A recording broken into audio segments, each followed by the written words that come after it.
বসুন, বসুন। ঠিক সেরকমই ফিল করছে, ততটাই আপসেট এবং ততটাই আহত। টেলিভিশন এবং সোশ্যাল মিডিয়ার জনপ্রিয় দুই মুখ সাবিলা নূর ও ইধিকা পাল এবার জড়ালেন এক অপ্রত্যাশিত বিতর্কে।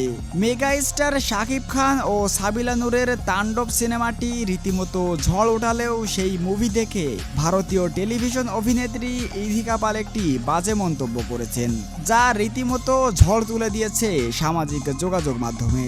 সংবাদ মাধ্যমে দেওয়া এক সাক্ষাৎকারে ইধিকার কাছে জানতে চাওয়া হয়, আপু এই সিনেমাটি কেমন লাগলো? জবাবে ইধিকা পাল বলেন, সিনেমাটি দেখলাম, কিন্তু সাবিলা নূর তো শুধু কাপড় পাল্টাই, তার এক ফোঁটা এক্সপ্রেশন নাই, মনে হচ্ছে যেন ভাব দেখানোর প্রতিযোগিতা চলছে।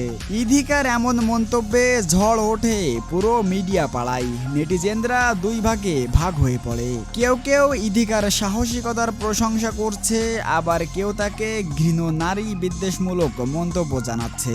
তো দর্শক, ইধিকার এমন মন্তব্যে আপনার প্রক্রিয়া কি তা জানিয়ে দিবেন আমাদের ভিডিওর কমেন্ট বক্সে।